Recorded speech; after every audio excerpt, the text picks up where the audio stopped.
New drugs for treating Alzheimer's disease and its symptoms are in the pipeline. I'm excited about all of them.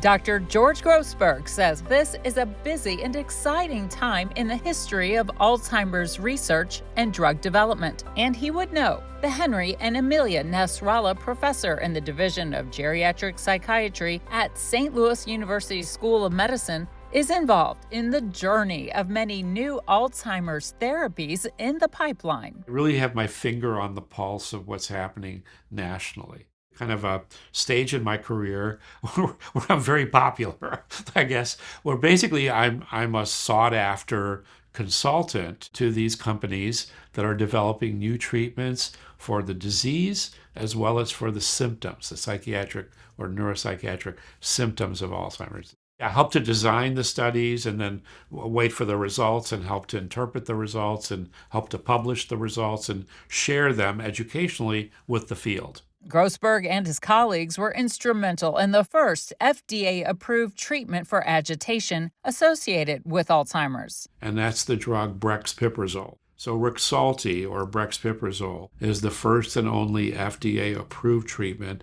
for agitation in Alzheimer's disease. With Grossburg as senior author, they discovered that Rexulti significantly reduced agitation in patients with Alzheimer's disease and was well tolerated with few side effects. Grossburg says agitation is one of the leading reasons why Alzheimer's patients end up in nursing homes or facilities for memory care patients. As far as the agitation, as well as psychosis, there are new medications that are moving toward potential approval that work differently than Rexulti or brexpiprazole. And one that is just now filing a medication that's made by a company called Axsome. The drug is already FDA approved for major depressive disorder. And now they're looking at its calming effects. So the more choices we have, the more we can individualize the therapeutic options. Neither of them works immediately. Now, there's a third drug, the only medication in the pipeline currently for agitation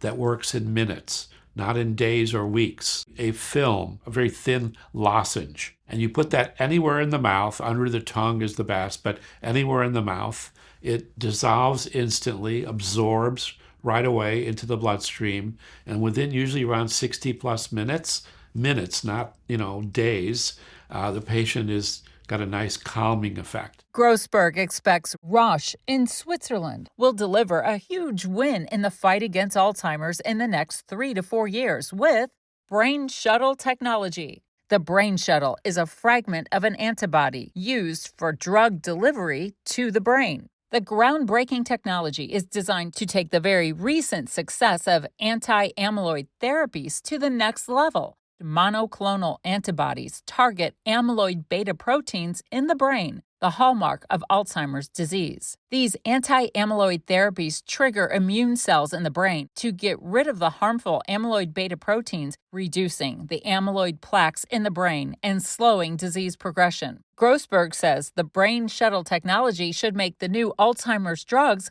very successful. So the challenge has been, whether you take a medicine by mouth or you take it by vein, if it's intended to go to the brain, how do we get high levels of that medicine that we give peripherally to cross from the bloodstream into the brain to reach high enough levels in the brain to do what we want it to do? According to Roche, the engineered Brainshuttle interacts with cell surface receptors on the blood-brain barrier. This interaction gains entry and then shuttles the drug cargo across the blood-brain barrier deep into the brain for delivery to the harmful amyloid proteins. To shuttle the medication at higher levels into the brain.